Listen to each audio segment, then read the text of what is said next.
آپ کا سوال یہ ہے کہ کیا آخرت میں اللہ تعالیٰ اپنے بندوں کا حساب سب کے بیچ میں لیں گے کہ پرائیویٹ میں لیں گے؟ اچھا جی، جو تو بد ہے نا ان کا تو سب کے بیچ میں ہوگا، اور اس وقت جو شرمندگی ہے نا وہ بھی ایک اللہ کے عذاب کی ایک ٹائپ ہوگی،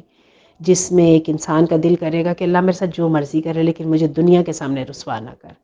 لیکن جس نے اللہ کی نافرمانی کی اتنی سخت دلی کے ساتھ، کیسے اللہ رب العزت اس دن سنیں گے؟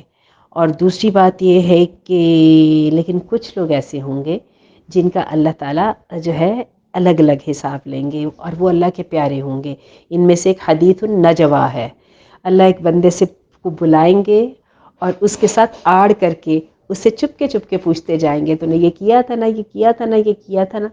اور وہ بندہ مانتا چلا جائے گا اور اللہ اینڈ پہ اس کو معاف کر دیں گے۔ بڑی خوبصورت حدیث ہے، حدیث النجوہ کے نام سے، اس کی وہ بھی کر لیجیے آپ،